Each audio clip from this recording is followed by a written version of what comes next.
Good evening, ladies and gentlemen. Today, we find ourselves in a time of division. Political division, social division, and cultural division. It feels like it's everywhere, and it seems undeniable. Sometimes, when my friends and I argue about dumb things, it can feel like we have absolutely nothing in common. But what if I told you that we have one common unifying force in our everyday lives that has the potential to bring us so much closer together, but seems to be tearing us even further apart? This force is the media that we consume, and more specifically for this generation, social media. So let's discuss what we're facing, why we're facing it, and the possibility of overcoming such a barrier. Yes, we are a diverse nation of varying voices, morals, and concerns. That's what makes this nation so great. But we've also become a nation more aware of the gaps between us, less willing to give and less willing to compromise. This is because how we seek to become informed and entertained. How many of you in this room use platforms such as Instagram, Twitter, Snapchat, TikTok, or Facebook? That's an overwhelming majority. See, these platforms are designed to connect us, but what they do and how they're designed might seem to suggest otherwise. These are free platforms, but they still have to make money.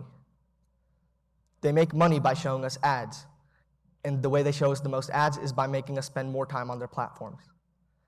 The way they get us to spend more time is by engaging us and showing us conflict. Just like lots of news articles and broadcasts that we see today, all about conflict. I don't know if any of you guys were on Instagram Reels a few days ago. That was a lot of conflict. See, these are the pieces that are circulated by systems. These are the pieces that we see, and we don't see the positive.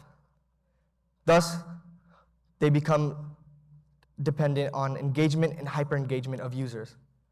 This means inducing rage, outrage, and even fear. These foster the echo chambers of our society. Now, what is an echo chamber? Think of a physical cave. A sound made inside will vibrate back and forth over and over again because there's little material to dampen that sound. The same effect can be seen in our society and online. An algorithm will see one thing that you have interest in and will feed it back to you over and over again, removing opposing ideas to dampen that thought. Thus, we become less tolerant and we see disagreeers not as our peers, but as the opposition. We must realize that the average American has far more in common than social media would seem to suggest. But this isn't audibly transmitted across the digital divide. Yet when people unite from Georgia to California, we can understand that other people also feel this way. See, these are issues that we need Americans to solve, whether saving lives, researching diseases and curing them, building community centers, reforming education. These stories happen all the time, and they're also reported on, but we don't see them as often. I do have to make one distinction, though. Social media is not the villain. It's just a device, one of the most powerful devices ever created in the history of mankind.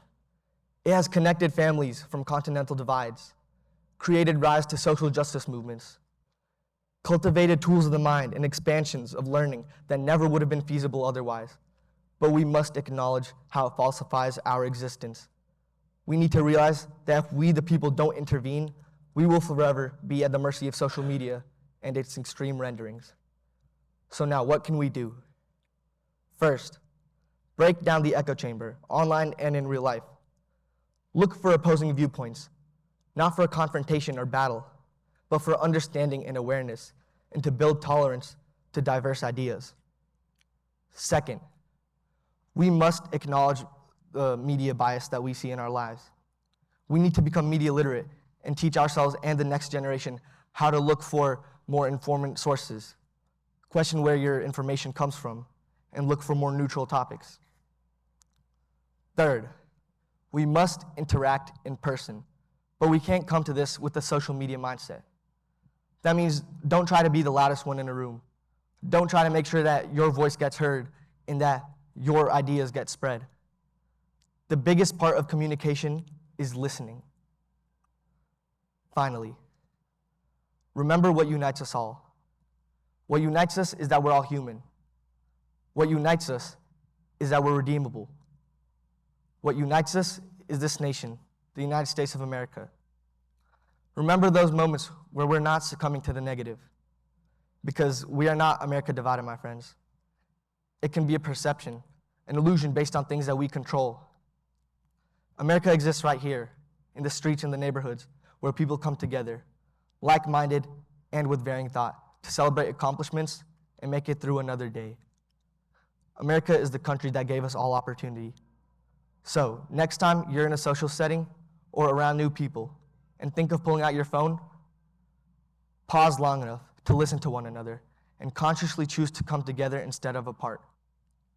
Then and only then can we become in sync.